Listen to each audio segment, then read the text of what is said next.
Good morning students. 9th वाले बच्चे, सिद्धि हिंदी विद्यालय की इस ऑनलाइन क्लासेस में आपका हार्दिक स्वागत है। तो बच्चों, हमारा ये जो हिंदी भाषा के भीतर ये जो पहला लेसन चल रहा है, दो बैलों की आत्मकथा, जिसके रचयिता है प्रेमचंद और उसका साहित्य प्रकार है कहानी। अब तक कहानी में हमने देखा कि जूरी काची के दोनों बैल हीरा और मोती वो बहुत ही सुख से अपने मालिक के पास रहते थे। एक दिन वो जो जूरी है वो अपने साले गया को दोनों बैल दे देता है और थोड़े समय के लिए उसको रखने के लिए कहता है। दोनों बैल को ऐसा लगता है हमारे मालिक ने हमें बेच दिया। आखिरकार गया उनको अपने घर ले जाता है और दोनों बैल मौका देखकर रात के समय भाग आते हैं और सुबह वापस अपने मालिक के घर आकर खड़े हो जाते हैं। वापस गया जो है वो दूसरे दिन दोनों बैलों को लेकर जाता है, खेत में जोतता है, लेकिन दोनों काम नहीं करते, ठीठ हो जाते हैं। दोनों को बहुत मार पड़ती है और फिर खूंटे से बांध दिए जाते हैं घर ले जाकर। घर में जो एक छोटी सी लड़की होती है वो दोनों को हर रोज एक एक रोटी खिलाती थी। दोनों को उस बालिका के प्रति स्नेह था। एक दिन ऐसा होता है कि वो जो लड़की थी वो लड़की दोनों की रात के समय जो खूंटे से बांधी हुई जो रस्सी होती है उसको खोल देती है और दोनों जो बैल है वो भाग निकलते हैं। डर के मारे दोनों बैल भागते भागते किसी अनजान रास्ते पर चले जाते हैं। सुबह होते हुए इन्होंने देखा कि कोई नया ही खेत है। दोनों को बहुत ही जोरों से भूख लगी हुई थी, तो दोनों ने उस मटर के खेत में दबा के मटर खाए, फिर मस्ती करने लगे। वहाँ पे एक अड़ियल सांड था, उसके साथ वो लोग युद्ध करते हैं और फिर उसको मार गिराते हैं। फिर वापस यहाँ पे जो मोती है वो मोती वापस मटर खाने के लिए मटर के खेत में जाता है। ठीक उसी समय वहाँ पे जो रखवाले होते हैं, जो पहरेदार होते हैं खेत के, तो वो मोती को पकड़ लेते हैं और उसके साथ हीरा भी पकड़ा जाता है और आखिरकार दोनों को कांजी होश में भेज दिया जाता है। कांजी होश यानी कि एक ऐसी जगह जहाँ पे ऐसे बहुत सारे तरह तरह के जानवरों को पकड़कर रखा जाता है और फिर ऐसे जानवरों की जब बोली लगाई जाती है उनमें उनको बड़ी ऊंची कीमत पे बेचा जाता है। अब यहाँ तक हमने बच्चों देखा था। अब यहाँ से थोड़ा आगे बढ़ते हैं। चौथा हिस्सा, चौथा विभाग कहानी का। दोनों मित्र के जीवन में पहली बार ऐसा साबिका पड़ गया कि सारा दिन बीत गया और खाने को एक दिन का भी ना मिला। समझ ही में ना आता था यह कैसा स्वामी है। स्वामी यानी मालिक। इससे तो गया फिर भी अच्छा था। यहाँ कई भैंस थी, कई बकरियां, कई घोड़े, कई गधे, पर किसी के सामने चारा न था। सब जमीन पर मुर्दे की तरह पड़े थे। कोई तो इतने कमजोर हो गए थे कि खड़े भी ना हो सकते थे। सारा दिन दोनों मित्र फाटक की और टकटकी लगाए ताकते रहे। फाटक यानी कि जहाँ से जिस कांजी होश में उनको रखा गया है उस दरवाजे के पास वो देखते रहते थे। टकटकी लगाकर देखना यानी एक ही नज़रों से देखना। पर कोई चारा लेकर आता न दिखाई दिया। तब दोनों ने दीवार की नमकीन मिट्टी चाटनी शुरू की, पर इससे क्या तृप्ति होती। रात को भी जब कुछ भोजन न मिला तो हीरा ने दिल में विद्रोह की ज्वाला दहक उठी। मोती ने बोला, अब तो नहीं रहा जाता मोती। मोती ने सिर लटकाए हुए जवाब दिया, मुझे तो मालूम होता है प्राण निकल रहे हैं। इतनी जल्दी हिम्मत न हारो भाई, यहाँ से भागने का कोई उपाय निकालना चाहिए। आओ दीवार तोड़ डाले, मुझसे तो अब कुछ नहीं होगा। बस इसे बूते पर अकड़ते थे। सारी अकड़ निकल गई। बाड़े की दीवार कच्ची थी। बाड़े की दीवार यानी कि जहाँ पे जिस कांजी होश में उनको रखा गया था वहाँ पे जो दीवार बनाई गई थी वो गोबर और मिट्टी से लीप कर बनाई गई थी। हीरा मजबूत तो था ही, अपने नुकीले सिंग दीवार में गड़ा दिए और जोर मारा तो मिट्टी का एक चिपड़ निकल आया। फिर तो उसका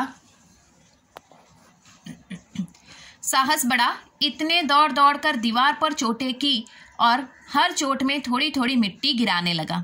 अब बच्चों, यहाँ से जितना हमने पढ़ा उसको पहले देख लेते हैं कि दोनों को कहाँ कांजी होश में डाल दिया जाता है। उन्होंने देखा कि कांजी होश में बहुत सारे गधे, बकरियां, भैंस, गाय, बहुत सब थे जानवर, लेकिन किसी के आगे खाना नहीं था। कुछ एक तो इतने कमज़ोर हो गए थे कि उनको कितने दिनों से खाना भी नहीं दिया गया था।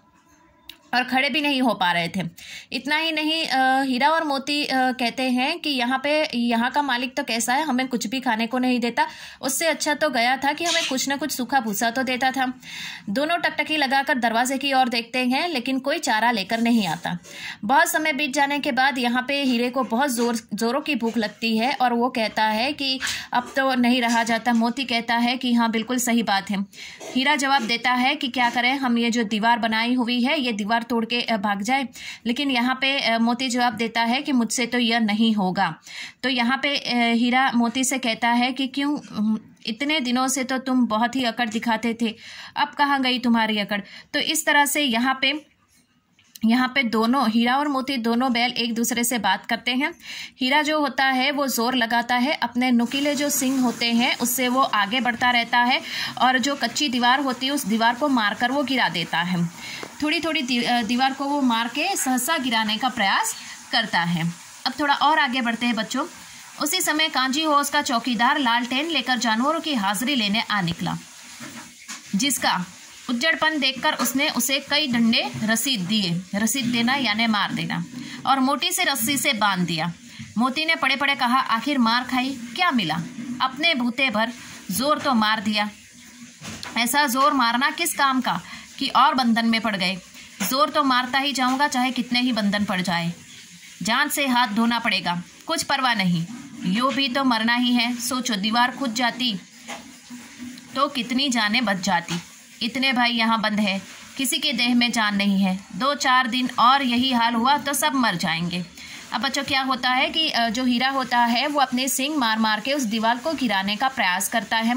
आखिरकार वो सींग मार मार के दीवार जब गिराने ही वाला था, ठीक उसी समय वहाँ पे जो कांजी होश का जो चौकीदार होता है, रात का समय होता है, वो लालटेन हाथ में लेकर जानवरों की हाजिरी गिनने के लिए आ पहुँचता है।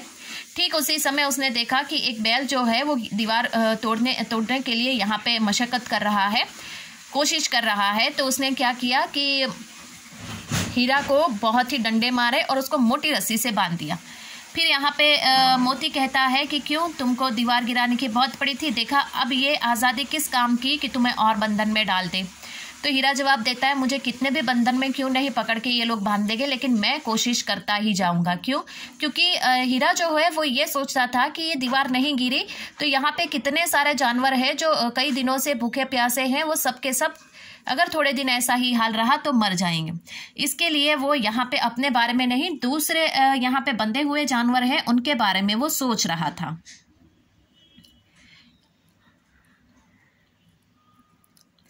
कुछ परवाह नहीं, यूं भी तो मरना ही है। सोचो, दीवार खुद जाती तो कितने जाने बच जाती। इतने भाई यहाँ बंद है, किसी की देह में जान नहीं है। 2-4 दिन और यही हाल रहा तो सब मर जाएंगे। हाँ, यह बात तो है। अच्छा तो ला, फिर मैं भी जोर लगाता।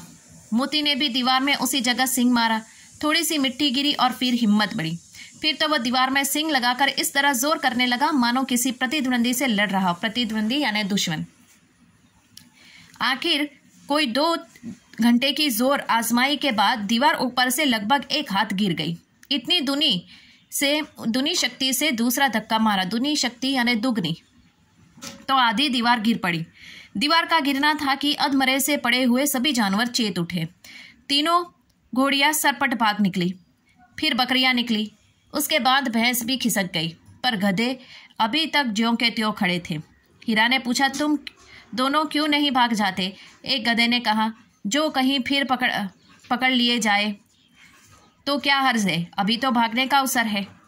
हमें तो डर लगता है, हम यहीं पड़े रहेंगे।